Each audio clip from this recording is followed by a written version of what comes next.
In this lesson, we're going to take a look at how you classify rational versus irrational numbers. All right, so let's take a look at the difference between rational versus irrational numbers. Let's start with the rational numbers. First of all, rational numbers can be written as fractions of two rational numbers. And they're also decimals, but they have to be either a terminating decimal, meaning that it stops,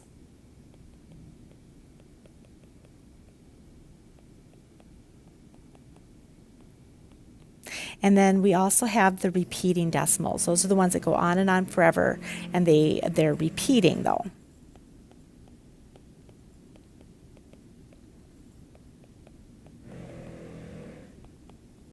All right, so let's start with our whole numbers. Whole numbers could be numbers like 0. It could include a number like 5. It could include a number like, it could include something like 12 all over 4, 12 divided by 4, because that's going to be 3.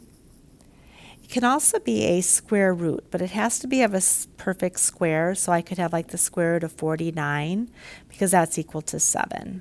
So those are some ways you're going to see the whole numbers. Now you need to remember that these whole numbers are also integers and rational numbers, that we're just kind of classifying them more specifically as we go on. So these were the whole numbers. Now the integers, they include all these whole numbers, but they also include numbers like the -3. They include something like the square root, the negative square root of 81, because that is equal to -9. So there's our integers and our whole numbers. And now we have what are just considered to be rational numbers. These are not these whole numbers or integers. They are numbers like a fraction, like 2/3. It could be a number like -2/3. So it could be positive or it could be negative.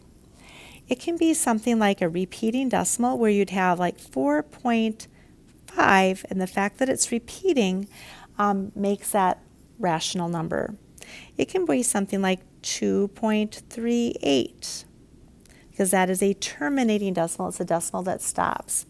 We can also have it written something like this. We could have like the square root of 9 all over 49, because when we evaluate this, we take the square root of the 9 on the top, and then we take the square root of the 49 on the bottom, and you would find that the square root of 9 then is 3, and the square root of 49 is 7. So all of these then are considered rational numbers. All right, so let's talk about what makes something an irrational number then. An irrational number is a number that is going to go on and on forever without repeating. So it goes on and on.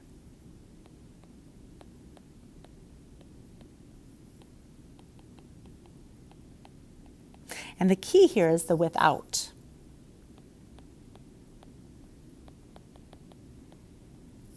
All right, so how you're going to see these, you're mainly going to see them in the form of pi. You learned probably about pi last year, that's an irrational number. It goes on and on forever without repeating. Now, you could have it written as a fraction. This is also irrational. So if anywhere in your in your number or expression you have an irrational number, the whole thing is going to be irrational. So pi all over 4, for example, even though it's written as a fraction, because that pi is not rational, it's going to be an irrational number. Now we're also going to see it in the form of something like the square root of 5. Because if you were to look at the square root of 5, you don't have something times something. It's not a perfect square. It's going to be this decimal that goes on and on forever without repeating. You might also see it as, let's say, the square root of 2 all over 5. All right, because that square root of 2 is irrational. The whole thing is going to be irrational. And then the last way that you might see it is you might see something like 2.3461. And then you'll see those dots, meaning that it's just going to keep on going, but it's not going to be repeating. All right, so let's go ahead and classify the following numbers. Let's take a look and see, are there any of these that we can simplify? before we determine if they're going to be rational versus irrational.